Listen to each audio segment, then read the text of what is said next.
कर्म करे किस्मत बने, जीवन का यह मर्म, प्राणी तेरे हाथ में, तेरा अपना कर्म, तेरा अपना।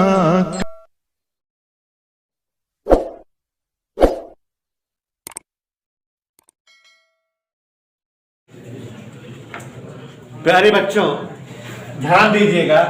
नाभिक की संरचना,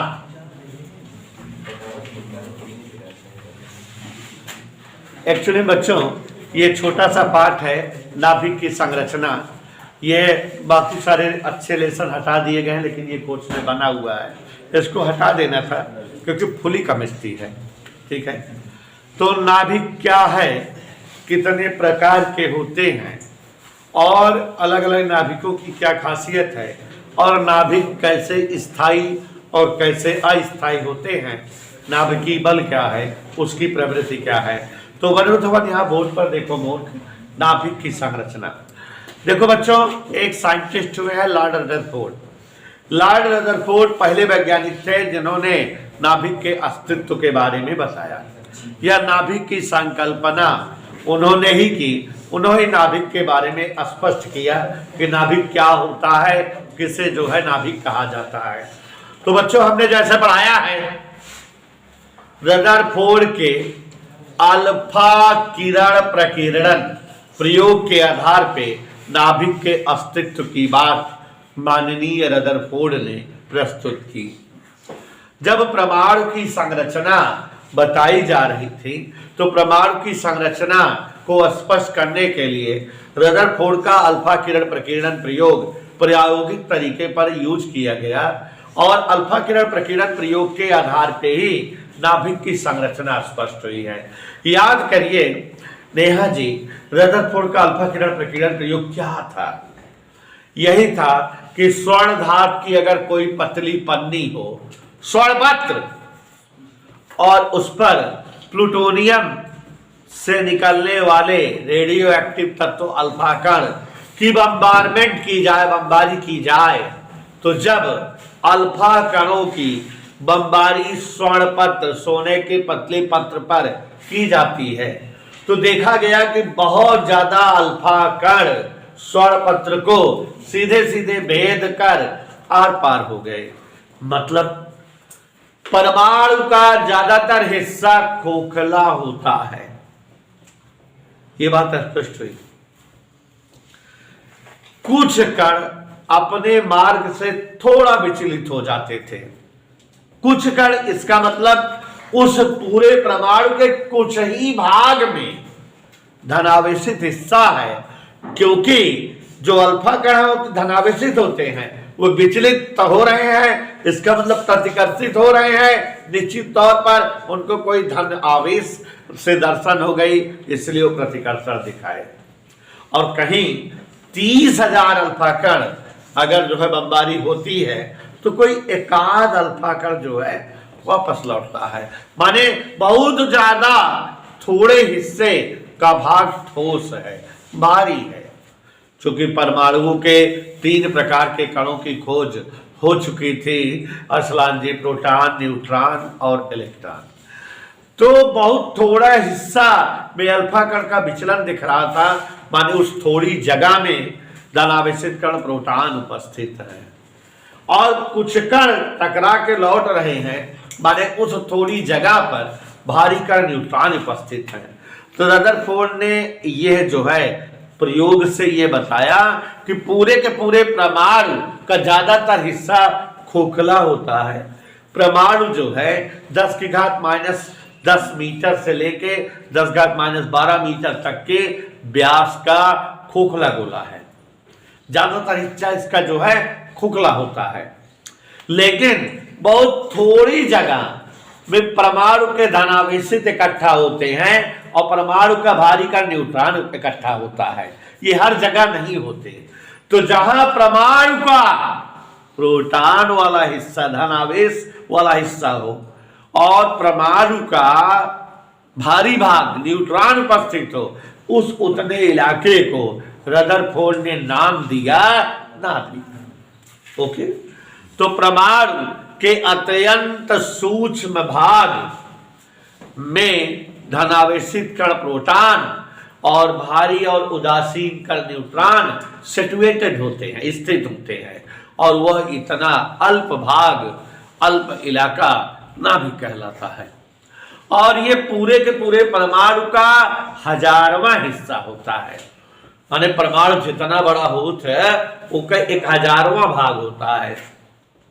वैसे भी परमाणु बहुत छोटा होता है, 10⁻12 मीटर व्यास, माने खुली आंख से तुमको दिखावन करे तो नाम के हुए उहू के 1000वां हिस्सा। तो नाभिक का मतलब और ज्यादा छोट होता है। ठीक है, तो रदरफोर्ड अल्फा किरण प्रकीर्णन प्रयोग से यह बात सत्यापित की है कि किसी परमाणु का अत्यंत सूक्ष्म भाग, परमाणुओं का अल्प भाग, परमाणुओं का 1000वां हिस्सा, जहां संपूर्ण धनावेशित भाग प्रोटॉन और संपूर्ण भारी कण न्यूट्रॉन उपस्थित होते हैं, उसी भाग को हम जो है नाभिक कहते हैं, जिसका व्यास 10⁻15 मीटर के कोटि का होता है। तो बच्चों, इस प्रकार नाभिक की संरचना बताई गई, नाभिक का आकार बताया गया, और रदरफोर्ड के अल्फा किरण प्रकीर्णन प्रयोग के आधार पे यह समझा दिया गया कि संपूर्ण परमाणु के अति सूक्ष्म भाग, जहां धनावेशित हिस्सा प्रोटॉन और भारी हिस्सा न्यूट्रॉन जहां तक रहें, उसी हिस्से को, उसी जगह को नाभिक कहते हैं, जो 10⁻15 मीटर व्यास का अल्प भाग है, परमाणु आकार का लगभग 1000वां हिस्सा है। और बच्चों, इस प्रकार नाभिक की खोज हुई। नाभिक प्रोटॉनों और न्यूट्रॉनों को केंद्रित करके बनता है, जिसमें प्रोटॉन और न्यूट्रॉन होते हैं। न्यूट्रॉन की उपस्थिति के कारण नाभिक ठोस होता है, और प्रोटॉन की उपस्थिति के कारण नाभिक धनावेशित होता है। तो नाभिक के बारे में जैसे हमने अभी तक 2 बातें बताई, क्या क्या 2 बातें बताई, कि परमाणु का अति सूक्ष्म भाग, जहां प्रोटॉन और न्यूट्रॉन स्थित हो, उसी भाग को नाभिक कहते हैं। नाभिक परमाणु का 1000वां हिस्सा होता है। यह बहुत ही छोटा भाग है, यह 10⁻15 मीटर व्यास के कोटि का है। एक और बात समझ में आ गई आपको कि किसी भी परमाणु का नाभिक हमेशा धनावेशित होगा, और परमाणु का नाभिक हमेशा ठोस होगा। जितना ठोस नाभिक होता है, दुनिया में आज तक उतना ठोस कोई चीज बनी ही नहीं है। कल्पना ही नहीं कर सकते कि इतना ठोस और कुछ हो सकता है। ठीक है, नाभिक बहुत ही ज्यादा कंडेंस या सघन होता है। अभी हम आपको बता रहे हैं इसके बारे में, ध्यान से सुनिएगा। तो ये चीजें आप नाभिक के बारे में जान गए, और भी जान लो। रदरफोर्ड अल्फा किरण प्रकीर्णन प्रयोग के आधार पर ही यह सत्यापित हुआ कि अलग अलग पदार्थों के नाभिक की संरचना अलग अलग होती है। रदरफोर्ड अल्फा किरण प्रकीर्णन प्रयोग से ही पता लगा कि भिन्न भिन्न पदार्थ परमाणु के जो नाभिक होते हैं, वो भिन्न भिन्न संरचना के होते हैं। किसी नाभिक का आकार छोटा, किसी नाभिक का आकार बड़ा, अलग अलग नाभिकों का आकार अलग अलग होता है। अब बच्चों, अपने आप से जानो कि नाभिक के भीतर जो भी कण रहते हैं, उन्हें न्यूक्लियन कहा जाता है। नाभिक के अंग्रेजी न्यूक्लियस, न्यूक्लियस में निवास जो करते हो, जैसे हिंदुस्तान में निवासी हिंदुस्तानी, तो न्यूक्लियस के निवासी न्यूक्लियन। तो नाभिक में पाए जाने वाले समस्त कण न्यूक्लियन कहलाते हैं। प्रोटॉन न्यूक्लियन है, न्यूट्रॉन न्यूक्लियन है, पॉजिट्रॉन न्यूक्लियन है, तो जो भी पाई मेसान न्यूक्लियन है। नाभिक के भीतर बहुत सारे कणों की खोज हो गई है। ऐसा नहीं है कि केवल प्रोटॉन और न्यूट्रॉन ही नाभिक में होते हैं। Positron, anti proton, anti neutron, plus pi Mason, minus pi Mason, Anderson particle, बहुत सारे पार्टिकल जो है नाभिक के भीतर पाए जाते हैं। अब खोज हो गई है बहुत सारे कणों की जो नाभिक के भीतर ही होते हैं, जो नाभिकीय कण है, न्यूक्लियन है। इधर क्लियर? तो नाभिक के भीतर पाए जाने वाले कण न्यूक्लियन होते हैं। और दुनिया में सभी पदार्थों के परमाणुओं के नाभिक अलग अलग आकार साइज के होते हैं, और न्यूक्लियन जो अलग अलग पदार्थों के होते हैं, अलग अलग आकार या अलग अलग साइज के होते हैं। यहां एक बात क्लियर हुई है कि दुनिया के लगभग सभी नाभिक गोल आकार के होते हैं, ठोस होते हैं। 90% नाभिक माना गया है ठोस और गोली आकार के होते हैं। 10% कल्पना है कि नाभिक गोली आकार से विचलन प्रदर्शित करते हैं। अच्छा, अब यहां एक चीज और देखिए कि जैसे एक प्रोटॉन है एक न्यूट्रॉन है, तो प्रोटॉन यहीं बैठा बा, न्यूट्रॉन यहीं है, दोनों इतनी दूर बैठा है, तो इतनी दूर का घेर दिया, यह इलाका नाभिक हो गया कि ना।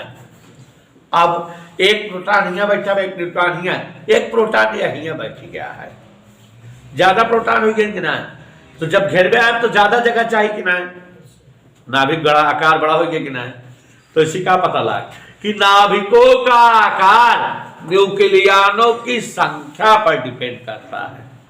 अगर कहीं हमारे पास 5 प्रोटॉन 6 न्यूट्रॉन है, तो एकदम पास पास बैठा देंगे और वो जगह न्यूक्लियनों की जगह नाभिक बन जाएगी। लेकिन 50 न्यूट्रॉन और 50 प्रोटॉन आए तो ज्यादा जगह बैठी है, तो न्यूक्लियन का आकार बड़ा हो जाए कि ना। तो मतलब किसी नाभिक का आकार, देखो हम चीजें जो बताते जा रहे हैं वो आप दिमाग में फीड करते जाओ, क्योंकि वही हम आपको लिखाए हुए हैं। तो किसी परमाणु का अति सूक्ष्म भाग, परमाणु के आकार का 1000वां हिस्सा नाभिक कहलाता है, जहां परमाणु के समस्त धनावेशित भाग, प्रोटॉन और समस्त भारी भाग न्यूट्रॉन स्थित होते हैं। और आपको बताया कि परमाणु के नाभिक अलग अलग जो है प्रकृति के होते हैं। नाभिक हमेशा ठोस होते हैं, गोली होते हैं, नाभिक हमेशा धनावेशित होते हैं, नाभिक 10⁻15 मीटर कोटि के व्यास के होते हैं, और नाभिकों के भीतर पाए जाने वाले कण न्यूक्लियन कहलाते हैं। किसी नाभिक का आकार न्यूक्लियनों की संख्या पर डिपेंड करता है। ज्यादा न्यूक्लियन रहेंगे तो नाभिक का आकार बड़ा होगा। न्यूक्लियन संख्या, नाभिक का आकार का मतलब है नाभिक का वॉल्यूम। न्यूक्लियन संख्या का मतलब है द्रव्यमान संख्या। किसी नाभिक के समस्त प्रोटॉनों और न्यूट्रॉनों की संख्या का संपूर्ण योग ही तो द्रव्यमान संख्या होती है, और उसी को हम न्यूक्लियन संख्या यहां कह रहे हैं। तो आयतन समानुपाती ए, आयतन का सूत्र 4/3 पाई r क्यूब, क्योंकि नाभिक गोलाकार का है तो गोले के आयतन का सूत्र लगा। समानुपाती ए 4/3 पाई एक कांस्टेंट, ये तो फिक्स रहे, तो माने r³ प्रोपोर्शनल ए, मतलब r प्रोपोर्शनल a⁻1/3। यहां बच्चों समानुपाती चिन्ह हटा और एक कांस्टेंट r0 यूज हुआ। r बराबर r0 a⁻1/3। r0 कई प्रयोग किया रदरफोर्ड ने, ये सारी चीजें रदरफोर्ड को देन है। रदरफोर्ड ने पता लगा लिया r0 की वैल्यू 1.2 × 10⁻15 मीटर। अगर कभी नाभिक का त्रिज्या या नाभिक का व्यास निकाला जाता है तो मात्रक फेम्टोमीटर, फर्मी का प्रयोग किया जाता है। नाभिक का आकार जानना हो, नाभिक की त्रिज्या जाननी हो, व्यास जाननी हो, तो कौन सा मात्रक प्रयोग किया जाता है? फर्मी। 1 फर्मी बराबर 10⁻15 मीटर। तो ये हमारे पास नाभिक की क्या चीज पता लग गई बेटा? त्रिज्या। अब अगर नाभिक का हमसे कहा जाए आयतन बताओ, द्रव्यमान बताओ, घनत्व बताओ, तो ध्यान से देखो, आवाज नहीं। नाभिक का आयतन, सारे बच्चे ध्यान देंगे।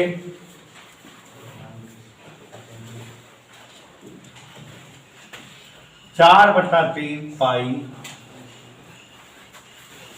नाभिक गोलाकार क्या है तो आयतन सूत्र 4/3 पाई आर क्यूब लागे बेटा, 4/3 पाई आर का क्यूब। अभी आर का मान आया है R0 1 की पावर 1/3, तो 4/3 पाई R0 क्यूब इंटू ए, ये हमारे नाभिक का आयतन होगा, याद रखिएगा। अगर किसी नाभिक की द्रव्यमान संख्या ए है तो इसका मतलब उसके अंदर ए न्यूक्लियन है कि नहीं, प्रोटॉनों न्यूट्रॉनों को मिलाकर संख्या कितनी है ए। एक न्यूक्लियन का द्रव्यमान अगर यम हो तो नाभिक का द्रव्यमान क्या हो जाएगा, यम इंटू ए। ठीक है, एक न्यूक्लियन का द्रव्यमान यम माने एक प्रोटॉन या एक न्यूट्रॉन का द्रव्यमान यम हो और ए न्यूक्लियन संख्या है तो माने कुल द्रव्यमान यम इंटू ए। घनत्व तो जानना चाहे, द्रव्यमान बटे आयतन, ए से ए, 3 ऊपर का द्रव्यमान चाहे प्रोटॉन के चाहे न्यूट्रॉन के लगभग बराबर होता है 1.6 गुणे 10⁻27, 4 गुणे 3.1, 4 गुणे 1.2 गुणे 10⁻15 का क्यूब। कल अभी बताए थे ये लगभग कितना आ जाता है, 15 3 45 17।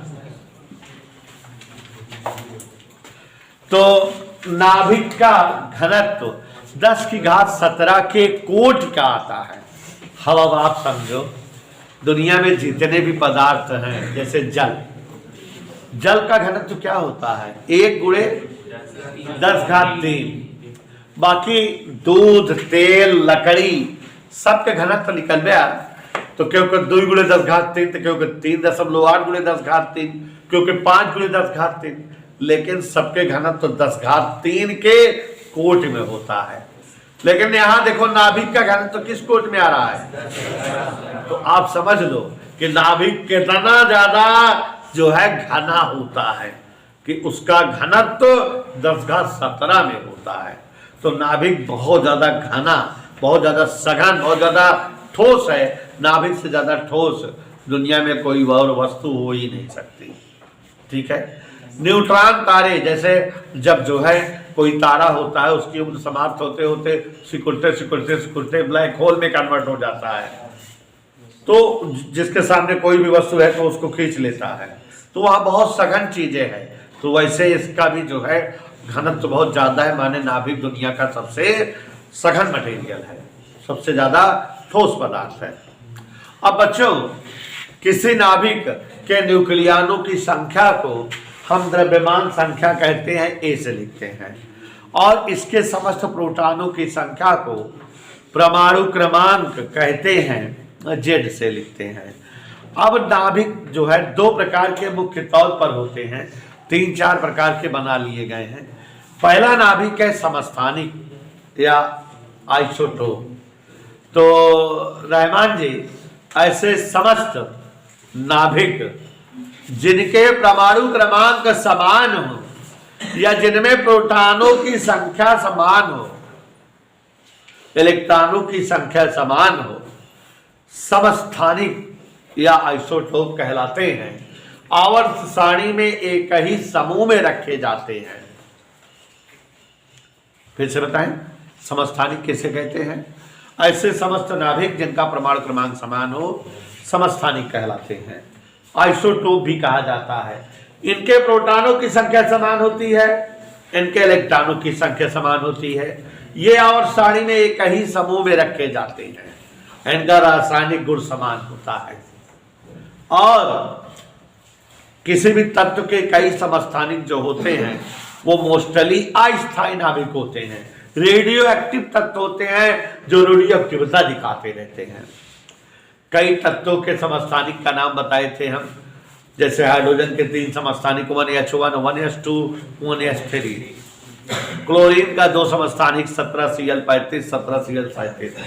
कार्बन का 2 समस्थानिक C612 C614, ऑक्सीजन का 2 समस्थानिक 8O15 8O16, तो नाइट्रोजन का 2 समस्थानिक 7N14 7N15। तो बहुत से समस्थानिक अलग अलग तत्वों के होते हैं। समस्थानिकों की विशेषता का भी पूछता है। फिर से एक बार बता दें समस्थानिकों के बारे में, जान लीजिए। समान परमाणु क्रमांक वाले नाभिक समस्थानिक कहलाते हैं। समस्थानिक या आइसोटोप में प्रोटॉनों की संख्या समान होती है, इलेक्ट्रॉनों की संख्या समान होती है, एक ही समूह में रखे जाते हैं। किसी तत्व के जितने समस्थानिक होते हैं वो मोस्टली अस्थायी नाभिक होते हैं, रेडियो एक्टिव तत्व होते हैं। समस्थानिक रासायनिक गुण समान रखते हैं। और बच्चों, उदाहरण के रूप में 1H1 1H2 1H3 7N15 7N14 8O15 8O16, और यूरेनियम के तो बहुत सारे समस्थानिक हैं। 92 235 92 236 92 237 92 238, लिखते जाओ, है ना। अब उसके बाद दूसरा तत्व है संभारी। ऐसे समस्त नाभिक जिनके द्रव्यमान संख्याएं समान हो वो संभारी या आइसोबारी कहलाते हैं। आवर्त सारणी में संभारी एक ही आवर्त में रखे जाते हैं। कहाँ रखे जाते हैं? और संभारी के भौतिक गुण समान होते हैं। संभारियों में 20 Ca 40 18 Ar 40 ऐसे उदाहरण दे सकते हो। सम प्रोटॉनिक सम न्यूट्रॉनिक के बारे में बताने की कोई रिक्वायर्ड नहीं है, आप समझ रहे हो। प्रोटॉन संख्या समान तो सम प्रोटॉनिक, न्यूट्रॉन संख्या समान तो सम न्यूट्रॉनिक। अब बच्चों, नाभिक के न्यूक्लियनों को आपस में बांधे रखने के लिए जिस बल की जरूरत होती है वो बल नाभिकीय बल कहलाता है। नाभिकीय बल न्यूक्लियन की संख्या पर डिपेंड करता है। अगर न्यूक्लियन ज्यादा मात्रा में है तो नाभिकीय बल ज्यादा होता है और उनको ज्यादा जो है दबाए रखता है या बैलेंस किए रहता है। नाभिकीय बल की बहुत विचित्र विचित्र विशेषताएं हैं। नाभिकीय बल की पहली विशेषता है कि अगर कभी न्यूक्लियन 1:1 के अनुपात में रहे, माने प्रोटॉन न्यूट्रॉन बराबर संख्या में है, तो नाभिकीय बल ज्यादा रहता है और ऐसा नाभिक स्थायी नाभिक रहता है, इसका विघटन या विखंडन नहीं होता।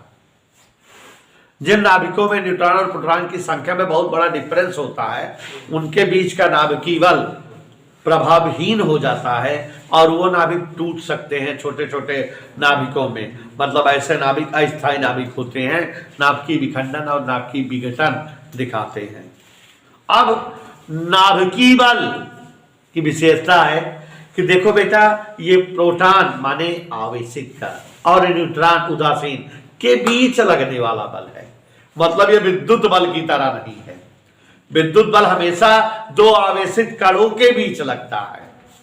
दोनों के दोनों कण आवेशित होने चाहिए। यहाँ प्रोटॉन तो आवेशित है लेकिन अगला जो न्यूट्रॉन है वो आवेशित, तो यहाँ ये आवेशित और अनावेशित के बीच का बल है।